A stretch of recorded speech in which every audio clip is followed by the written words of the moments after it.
I've never been as happy as right now, but shit, I gotta cope with the fact that it dies down. Cause in the end, I just wake up salty, start my day with a pot of black coffee.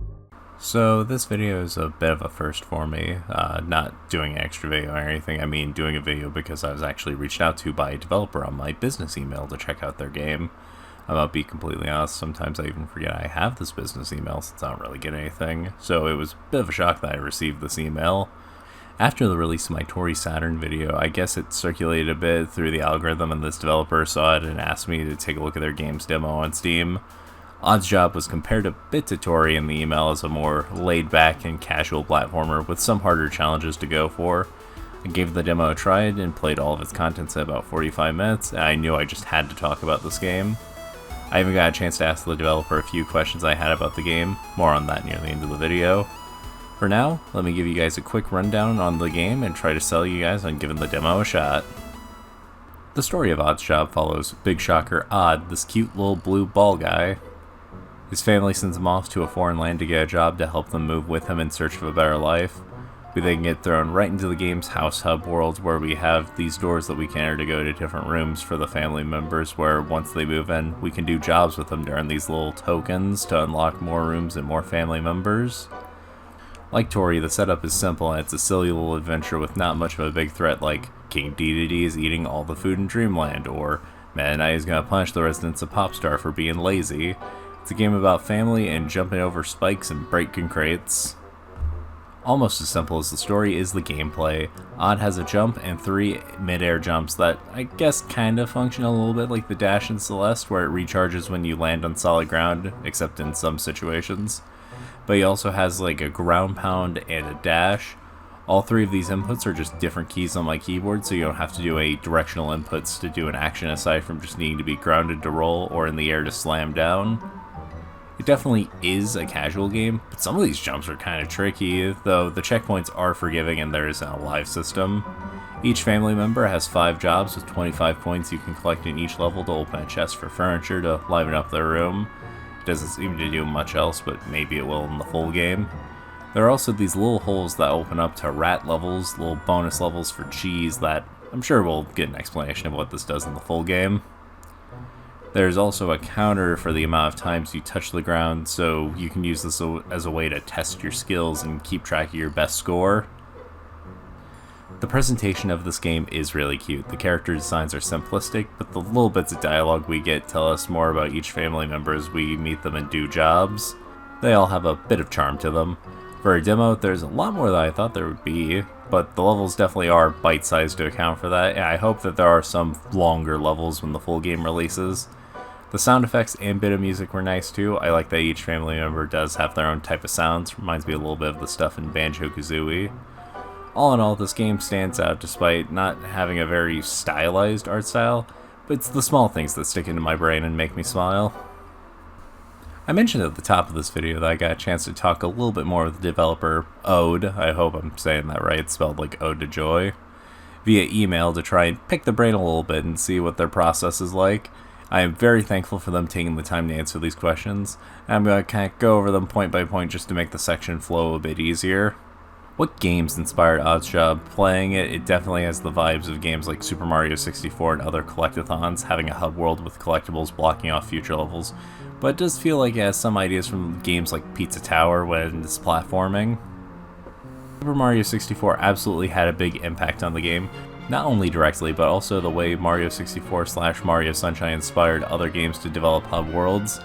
There are some small but fantastic indie platformers like Gwen the Hen 64 and Sapo 3D that helped me see that I could create a hub world that is satisfying even if it's not as complex as Mario's. I was also inspired by various Kirby games. Kirby Nightmare in Dreamland was a big part of my childhood. I liked the doors as entry to levels as simple hub world. I also was inspired by the way Kirby games offer Kirby's Float not only as a primary movement ability, but as a way to let a player choose the difficulty level. If you look at the level design in the earlier Kirby games, outside of boss fights, the player can often choose to just float over all the danger without confronting enemies. With the optional jump mastery in mind, I wanted to create a game within a game where the player could choose to make the game more difficult by limiting themselves to landing manually, or make it a bit easier by taking advantage of jump restores. I think those early Nintendo games nail the balance of levels being challenging in a fun way without overly punishing. The frequent checkpoints and odds jobs are meant to tell the player, hey, you may struggle on some of this, but it's part of learning, give it another try. Was Unity your first choice for a game engine, and is this your first project for a Steam release, or have there been any unreleased projects? Yes, Unity was my first choice, and actually the only engine I've worked in. I've only been doing game development for around 1.5 to 2 years.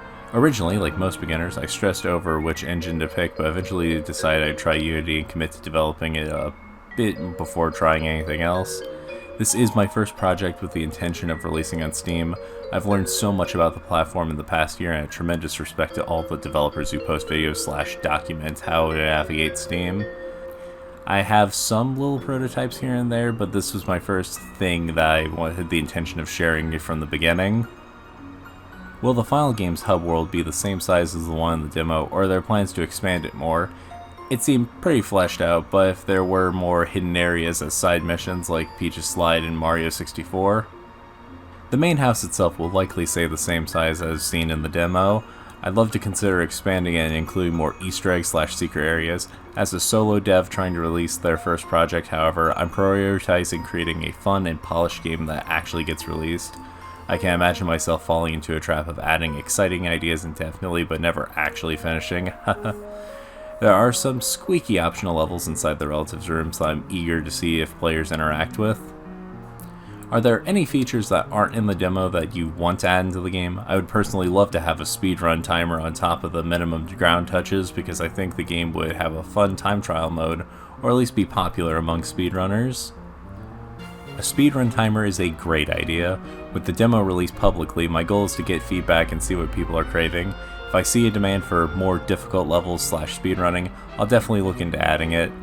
I've also been interested in some sort of accessibility mode or easy mode to let players have a more casual or cozy experience if they want that.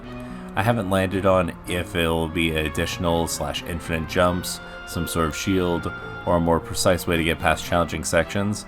Again, as a new and solo developer, there are limitations in what I can implement, but there's also a freedom to let the community shape additional features that bigger studios might not have.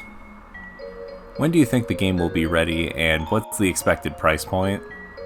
My current timeline is to participate in the June Next Fest 2026 with the demo, and then an expected full release late July / early August of 2026.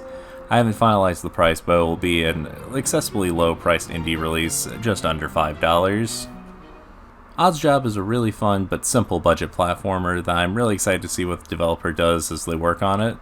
In my session, I only experienced one bug that was a minor inconvenience with the jumps not resetting, but the developer is aware of the bug and looking into it because I definitely think if you make some harder levels, it may become a bit of a problem in the full game. If you want to try the game, I'll link the Steam page below so you can wishlist it and download the free demo.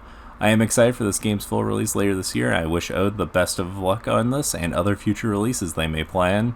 Until next time, please like, comment, and subscribe, and share this with your friends who love small indie devs. I'm off to try and get more Megabonk achievements, so next time, thanks for watching.